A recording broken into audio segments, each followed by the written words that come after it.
Veneta è la prima donna presidente del Senato nella storia della Repubblica, eletta la padovana Elisabetta Casellati, intesa tra grillini e centrodestra, ma stop al pentastellato trevigiano Fraccaro. La Camera, il presidente è Roberto Fico. L'intesa raggiunta in extremis sul nome della Casellati non cancella del tutto le tensioni tra Forza Italia e Lega, ieri ai ferri corti, ma i vertici locali assicurano, qui l'alleanza è salda per la vittoria casugana.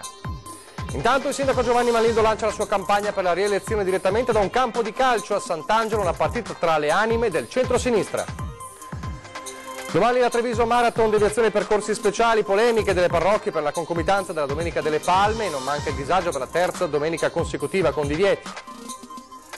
I titolari di una nota birreria di Castelfranco denunciati dai carabinieri, un magnete posizionato vicino al contatore consentiva di truccare i consumi di energia, un espediente che durava da 2 anni.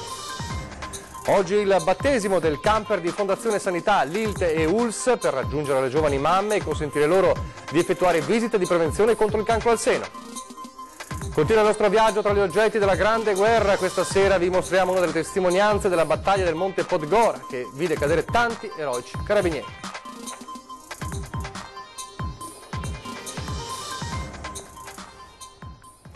Telespettatori di Antena 3, buonasera e ben ritrovati con l'edizione trevigiana dei nostri telegiornali. Dunque in primo piano la politica. Oggi è stato il giorno atteso della elezione dei presidenti delle due Camere, della Camera dei Deputati e del Senato, e come abbiamo raccontato già questa mattina al TG delle 12:30 c'erano 2 veneti in pole position per lo scranno più alto di Palazzo Madama e Montecitorio, e il trevigiano Riccardo Fraccaro, che era molto vicino alla presidenza, è stato bruciato, così possiamo dire, sul filo di lana da Roberto Fico, che è il nuovo presidente della Camera, frutto di un'intesa tra grillini, tra Movimento 5 Stelle e centrodestra, la stessa intesa che ha portato invece la prima donna alla guida del Senato, la prima donna nella storia della Repubblica, che è la veneta Elisabetta Casellati. La senatrice Alberti Casellati. Il lungo applauso di Palazzo Madama per una scelta storica. È lei, Maria Elisabetta Alberti Casellati, la veneta Casellati, la prima donna presidente del Senato nella storia della Repubblica.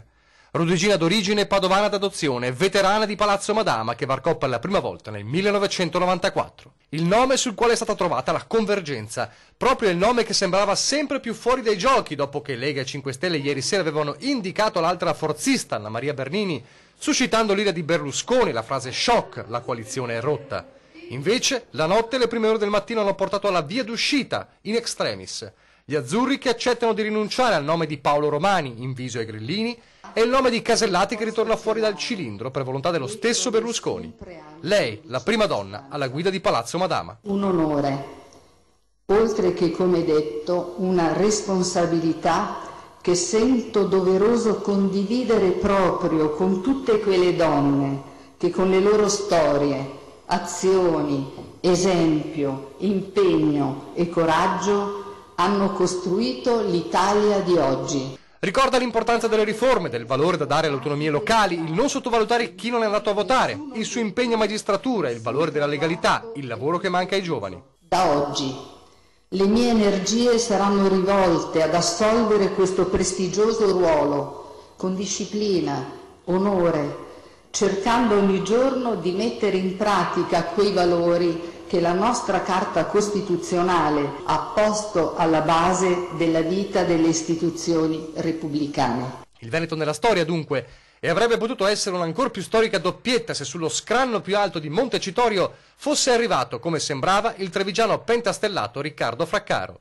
Lui sì, alla fine, sacrificato sull'altare dei veti incrociati, perché per dare il via libera alla Casellati il centrodestra ha posto lo stop proprio a Fraccaro e portando automaticamente alla scelta di Roberto Fico. Proclamo eletto Presidente della Camera l'onorevole Roberto Fico.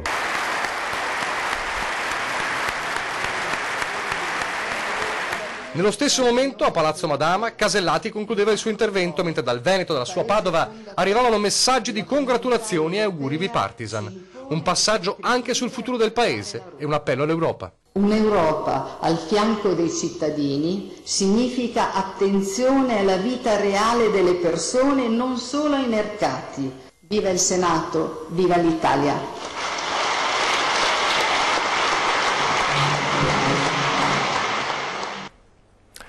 Una veterana dunque del Parlamento, essendomi entrata nel 1994, classe 1946, rodigina d'origine, come dicevamo, padovana d'adozione, membro del CSM, avvocato berlusconiana di ferro, lo difese a spada tratta durante i giorni, i mesi dello scandalo Ruby. Nel suo passato anche la polemica di quando fece assumere la figlia al Dicastero al Ministero della Sanità nei mesi, nel momento in cui era sottosegretario. Oggi però non è stato il giorno delle polemiche, ma dei diversi auguri che sono arrivati da tutto il Veneto, auguri anche bipartisan, come ad esempio quello del sindaco di Padova Sergio Giordani, da Treviso anche numerosi messaggi come quello del presidente del Veneto Luca Zaia, che ha detto: non posso non esprimere un pensiero su Elisabetta Casellati, che conosco e stimo, una grande responsabilità, ha detto, ma per come la conosco so che sarà in grado di portare avanti questa sfida. Io, ha proseguito, conosco la sua azione di governo, so che è donna di piglio fermo, dalle idee chiare e che sposa fino in fondo le idee dei programmi che abbiamo portato avanti. Penso, ha concluso, sia una figura chiave anche per l'insediamento di questo governo. Dunque l'intesa su Casellati ha salvato in extremis, come dicevamo, una situazione che nel centrodestra sembrava davvero precipitare, ma la ritrovata unità, almeno sul nome del Presidente del Senato, non nasconde certo le tensioni che ci sono state tra Lega e Forza Italia nelle ultime ore. Situazioni e soluzioni che potrebbero riflettersi su alleanze e governi locali, una prospettiva avvertita ovviamente dalle segreterie del centrodestra anche a Treviso, ma che comunque puntano al dialogo a tutti i costi. Attenzione, perché con questi giochi di Roma, qualcuno prima su un giornale di prima c'è scritto salta l'accordo, quindi saltano tutti gli accordi. È questo il pericolo dopo lo strappo di Roma. E in Veneto e nella Marca i segretari del centrodestra l'hanno capito subito, anche se puntano a minimizzare. Penso assolutamente di no, penso che le cose si possano ricomporre alla data odierna già e che avremo un Presidente del Senato. La cosa importante è che ci si muova, perché i territori non hanno tempo di aspettare, i cittadini hanno bisogno di risposte. L'elezione della padovana Elisabetta Casellati ha sicuramente abbassato i toni, ma non li ha smorzati del tutto, anche se al momento alleanze e candidati non si discutono. Siamo persone per bene, abbiamo fatto un accordo e anche in questi mesi l'abbiamo sempre mantenuto, sia noi che la Lega, e spero proprio che le vicende nazionali non vadano ad influire, anche perché sarebbe un peccato che vicende nazionali che non c'entrano nulla col territorio andassero ad influire sulle amministrazioni locali, che invece hanno la vicinanza alla propria gente e hanno bisogno di dare risposte. Voto amministrativo, ma anche voto politico, se occorre, per ridare stabilità al Paese. Noi, se non troviamo un accordo che ci soddisfa su dei punti elettorali che sono per noi irrinunciabili, noi siamo disponibili a tornare al voto. Intanto oggi al via ufficialmente la campagna elettorale del sindaco di Treviso, Giovanni Manildo, la campagna per la rielezione. Manildo, che ha scelto un quartiere, Sant'Angelo, e un campo sportivo per dare il calcio d'inizio alla corsa verso il voto del 27 maggio. In magliette e calzoncini, amministratori uscenti del PD e anche new entry della squadra del sindaco. Per la cronaca la partita è finita 2-2, un pareggio con gol in extremis proprio del sindaco. Vediamo. Siete venuti a fare il tifo? Prego? Certo che sì. Un super tifo. Noi faremo vincere Treviso e Manildo noi. Siamo qua per quello. Il tifo da bordo campo di chi giocherà insieme, è proprio il caso di dirlo, questa partita. Al campo della Condor a Sant'Angelo il calcio d'inizio della campagna elettorale di Giovanni Manildo, che chiede ai cittadini di disputare insieme a lui il secondo tempo di questa avventura amministrativa. Qual è la tattica? Guarda che ti lasci doping dopo. Esatto. Qual è la tattica? Giocare dando tutto. Sempre. Difesa o attacco?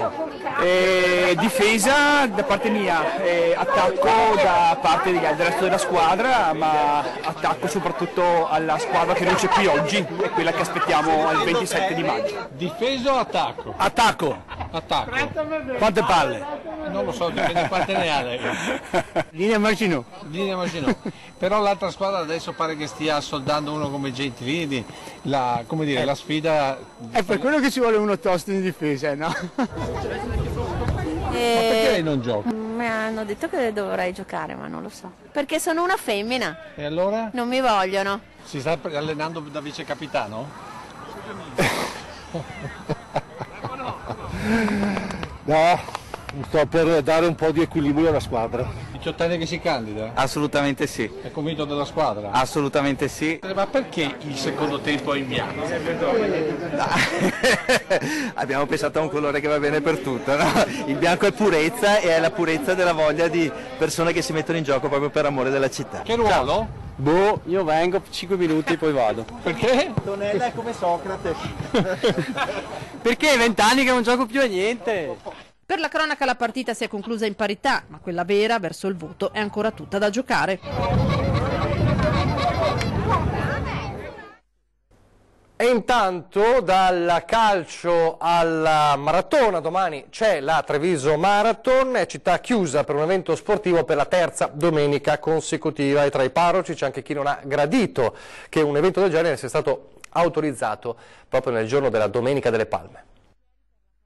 Da un lato la riflessione suggerita dal parroco di Silea, don Luciano Traverso, che ha invocato il rispetto delle tradizioni cristiane da parte delle istituzioni, dall'altro la mera constatazione dei trevigiani che la città resterà chiusa per la terza domenica consecutiva. Fa dunque discutere l'edizione 2018 della Treviso Marathon al via domani mattina alle 9:30 da Viale Vittorio Veneto. Nel foglietto distribuito in chiesa il parroco di Silea aveva sottolineato l'inopportunità della scelta della Domenica delle Palme per un evento del genere che impone divieti e chiusure nel giorno in cui in tutte le parrocchie sono previste funzioni e processioni. Chi di manifestazioni sportive se ne intende, Fausto Pinarello, allarga le braccia. Probabilmente nel momento dell'organizzazione nessuno ha pensato alla Domenica delle Palme, quindi sono convinto al 100% che è stata una cosa involontaria. Accontentare tutti è impossibile, il problema della Domenica delle Palme purtroppo ci sta, ci sarà sicuramente qualcuno che non sarà contento. Come don Giannino De Simon, parroco di Santa Maria Maddalena a Treviso, che aveva sollevato il problema delle chiusure domenica scorsa con la concomitanza tra prime comunioni e popolarissima che rischiava di impedire alle famiglie di raggiungere la chiesa, la domenica prima a bloccare la città era stato invece il pattinaggio. Sono un po' più preoccupati del fatto che la città di Treviso viene chiusa per 3 domeniche di fila. Questo sì, però penso che un po' di permissivismo, un po' di... insomma, chiudiamo un occhio. I trevigiani si dividono. Si possono superare questi inconvenienti, diciamo, anche perché avranno una durata relativa, insomma non è la fine del mondo. È chiaro che se i servizi da questo punto di vista non funzionano o funzionano male, diventa un disagio. Treviso, Villorba, Carbonera, Silea, Casale e Casieri, comuni toccati domani dalla maratona, limitazioni al traffico dalle 7 del mattino alle 15:30, PUT chiuso dalle 11 tra Viale Fratelli Bandiera e Porta Carlo Alberto, dalle 6 alle 20 infine sosta vietata lungo il percorso e in alcune zone del centro destinate ai mezzi di servizio. Restiamo a Treviso con la raccolta di firme questa mattina in Viale Europa per chiedere di mettere in sicurezza un incrocio in cui si rischiano quotidianamente incidenti.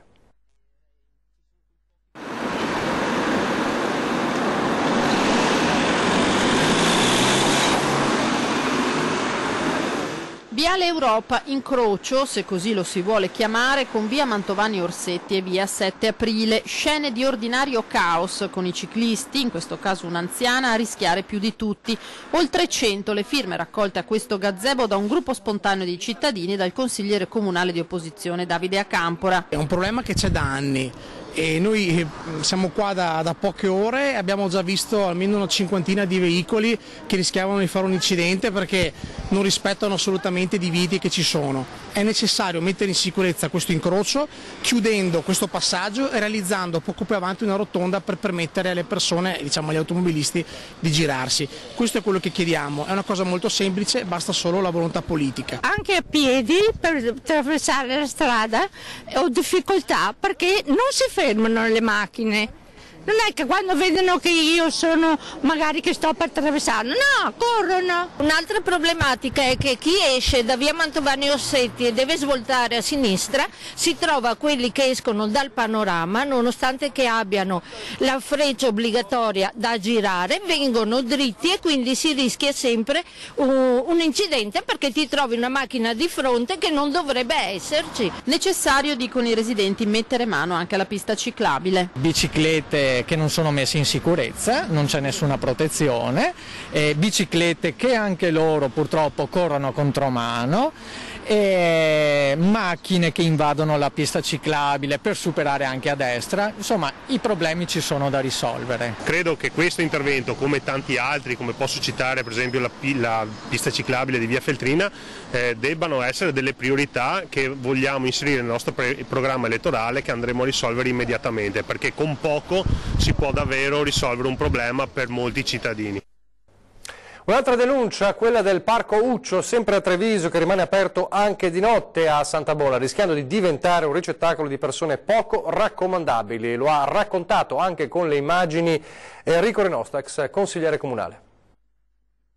Allora, sono le 1:15 di notte del sabato 24 marzo 2018 e come possiamo vedere il Parco Uccio ha i cancelli aperti in orario notturno. Parco Uccio a Santa Bona è una delle più grandi zone verdi di Treviso, circa 29.000 metri quadrati. Più volte l'ex consigliere comunale Enrico Renosto aveva segnalato la situazione. Noi non vogliamo che di notte, come è successo l'anno scorso, diventi luogo di ricettacolo di personaggi che fanno cose magari poco piacevoli, anche perché c'è un cartello che segnala appunto l'orario di apertura al pubblico e quindi la chiusura da ottobre a marzo aperto dalle 8 alle 19 e da aprile a settembre dalle 7 alle 21. I cartelli ci sono, il lucchetto per chiudere i cancelli pure, ma nessuno si prende la briga di farlo. Da circa un mese infatti si può entrare ed uscire a qualsiasi ora, non ci sono controlli. La zona è vasta attorno a Renosto ed è abbandonata nelle ore notturne. Alcuni volontari di un'associazione di quartiere si erano resi disponibili a chiudere di notte. L'idea lanciata anche al comune, spiega Renosto, ma l'amministrazione non ha mai risposto. Noi più che segnalarlo in qualche maniera intanto lo stiamo segnalando, speriamo che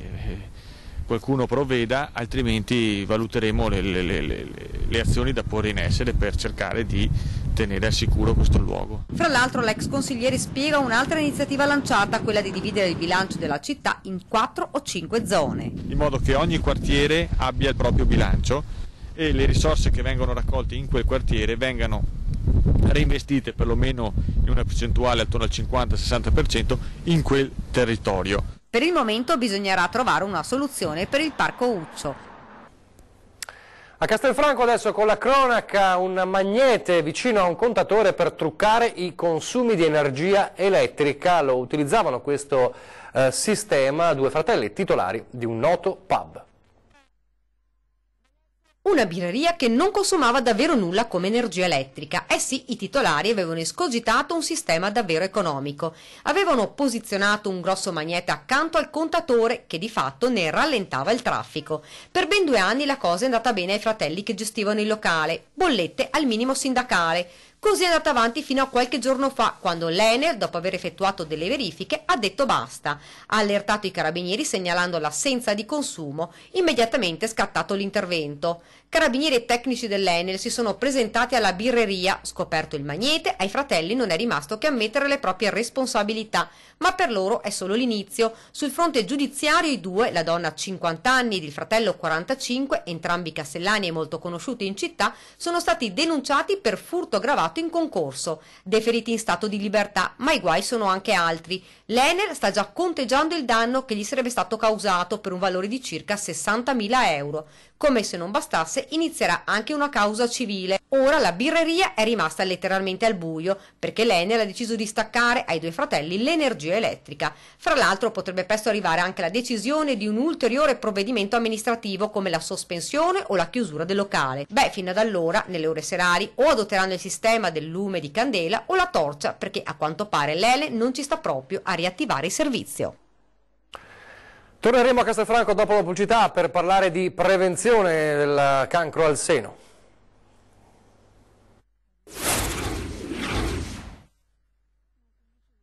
Viso. Rieccoci in studio in diretta. Come sappiamo, purtroppo sempre più donne giovani vengono colpite dal cancro al seno. Allora è iniziata questa mattina a Castelfranco la campagna di prevenzione, prima in Italia, prevenzione del tumore al seno rivolta alle giovani donne.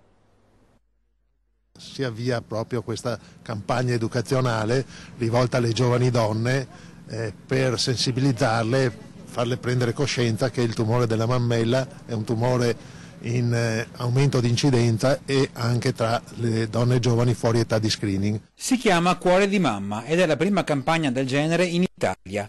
Partire dagli asili, cioè per intercettare le mamme ed estendere così la prevenzione del tumore al seno anche alle donne con meno di 50 anni e quindi al di fuori delle campagne di screening. All'asilo Umberto I di Castelfranco la prima tappa di un percorso che toccherà tutta la provincia. Nel camper della LILT e all'interno dell'asilo le visite senologiche gratuite e, laddove necessario, conseguente mammografia negli ospedali dell'ULSS 2. Le mamme che frequentano questo asilo qua hanno un'età che varia dai 30 ai 40 anni e quindi le mamme sono circa un centinaio e diamo l'opportunità di fare questo tipo di prevenzione. Promotori del progetto Fondazione Sanità Onlus, LILT Treviso e ULSS 2. In tutta la provincia di Treviso, con un dato molto significativo che riguarda circa 1 migliaio di donne, giovani mamme che sono fuori dallo screening istituzionale e che ci darà una base scientifica per ragionare e lavorare nei prossimi anni proprio affinché l'età di screening venga abbassata. Cresce infatti l'incidenza del tumore al seno, che colpisce sempre di più anche donne giovani. Ogni anno in Veneto abbiamo 4.500 circa nuovi casi anno di tumore alla mammella e questo nel 20% dei casi riguarda donne al di sotto dei 50 anni. È necessario diminuire l'età delle donne che si fanno lo screening per il tumore al seno. È una bellissima iniziativa e speriamo che vada avanti ancora e su altri asili. Gli appassionati di Formula 1 sanno bene che domani inizia la nuova stagione sul circuito di Melbourne, sanno anche che c'è un grande ritorno in pista, quello del marchio Alfa Romeo. In pochi forse invece sanno che proprio lo storico marchio Alfa Romeo è intimamente legato alla marca trevigiana e a un suo personaggio straordinario.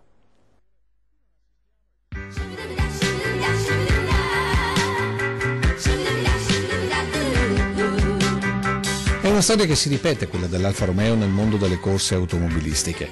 Ed è una storia che lega profondamente questo marchio, nato tra Milano e Napoli, alla marca trevigiana e più precisamente a Volpago del Montello.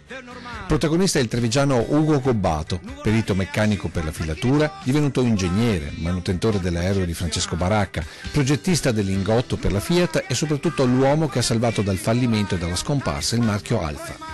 Siamo nel 1933 e Benito Mussolini non voleva che chiudesse il marchio del Biscione. Chiede consiglio al signor Fiat, Giovanni Agnelli, che gli manda l'uomo che gli ha riorganizzato la produzione a Torino. Così Ugo Gobbato diventa presidente dell'Alfa, che indirizza subito verso la produzione sportiva oltre a quella dei motori per l'aviazione. E per rilanciare il mercato crea la squadra corse, chiamando un pilota leggendario come Tazio Nuvolari. Nasce la prima Alfetta, del Gran Premio, e Nuvolari chiede a Gobbato di assumere un giovane pilota con un gran orecchio per i motori. Il suo nome era Enzo Ferrari e, leggenda nella leggenda, pare che sia stato Gobbato a cedere a Ferrari l'insegna del cavallino rampante ricevuta da Baracca durante la Grande Guerra, quando l'ingegnere trevigiano era responsabile della manutenzione del suo Spad 7. La storia di Ugo Gobbato si conclude alla fine della Seconda Guerra Mondiale, quando viene ucciso dai partigiani a 2 passi dalla sede dell'Alfa di Milano, accusato ingiustamente di appartenere al regime fascista. Sarà forse per questo che di Ugo Gobbato non c'è traccia nei libri di storia e che forse, a distanza di tanti anni, sarebbe giusto venisse rivalutato, se non dall'Italia o dall'Alfa, almeno dal suo Veneto.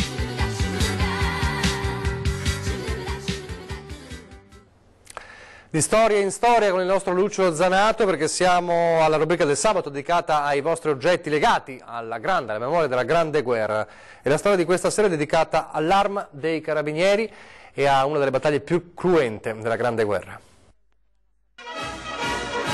Questa è una spoletta di una bomba austriaca, Questo è un pezzo particolare a cui teniamo in particolar modo perché è stato rinvenuto con degli amici nel giugno del 2015 quando siamo andati in cima a quota 2,40 per organizzare una cerimonia a ricordare la famosa battaglia della Podgora. Quando un oggetto ricorda non solo la Grande Guerra, ma cementa il senso di appartenenza a quel corpo militare che rappresenta l'Italia nel mondo. Tutto questo in una spoletta, trovata per caso da un gruppo di ex carabinieri nel luogo dove l'arma combatté duramente contro gli austro-ungarici. Un luogo dove ancora oggi si possono notare i segni di quell'inferno. Dai documenti che abbiamo così un po' recuperato, abbiamo visto che il territorio montano non esisteva un albero ancora intero, era tutto raso completamente al suolo, quindi se non erano bombe di cannone erano bombe di aerei, però il monte Podgora, no?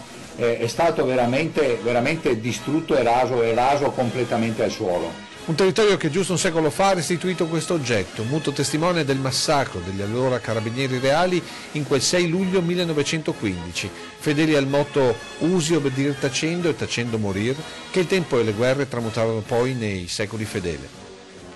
Resti di una spoletta arrugginita che però sanno ancora far riflettere i giovani di ieri e di oggi sulla guerra e soprattutto sul concetto di sopravvivenza. Qui stiamo parlando di morte, stiamo parlando di dolore, stiamo parlando di sacrificio, stiamo parlando di un momento in cui forse il nemico non esisteva solo l'esigenza della sopravvivenza, cioè la tua morte significava la mia vita.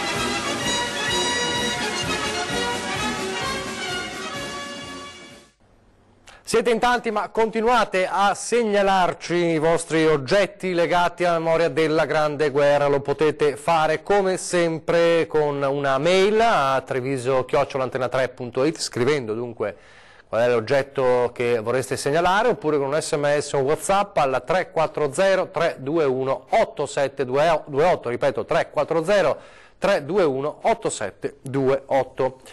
Siamo davvero in chiusura, prima però solo per ricordarvi che torna l'ora legale questa notte, esattamente alle 2 del mattino o della notte che dir si voglia, scatterà il cambio dell'ora. Quindi le lancette degli orologi classici si dovranno spostare in avanti di un'ora, mentre l'ora di smartphone, tablet, computer, di qualsiasi dispositivo connesso a internet si aggiornerà automaticamente. È davvero tutto, vi lascio alle previsioni del tempo, grazie per averci seguito e arrivederci.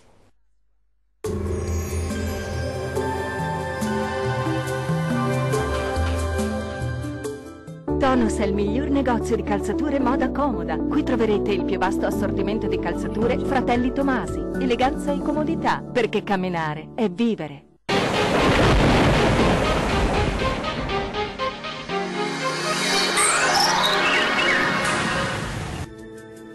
Prosegue il bel tempo, sarà una domenica delle palme in compagnia del sole sulle nostre regioni. Vediamo il dettaglio. Sul Veneto la nostra grafica ci mostra che a prevalere sarà il sole, non sono previste piogge. Un po' su tutti i settori il cielo si presenterà poco o parzialmente nuvoloso. Diamo ora uno sguardo all'andamento delle temperature. Le minime saranno comprese tra 1 e 4 gradi, valori massimi in lieve aumento tra 7 e 11 gradi circa. Spostiamoci ora a vedere la situazione del Friuli Venezia Giulia. Qualche addensamento ma del tutto innocuo, ampio soleggiamento con cielo al massimo poco nuvoloso. Temperature minime tra 1 e 5 gradi, massime invece comprese tra 9 e 12 gradi. Raggiungiamo infine il Trentino Alto Adige. Locali foschie sulle vallate, specie al mattino, poi cielo via via più nuvoloso ma senza altre conseguenze. Temperature minime tra 6 e 4 gradi, massime in aumento tra 11 e 14 gradi. Questo aggiornamento è giunto al termine. Arrivederci.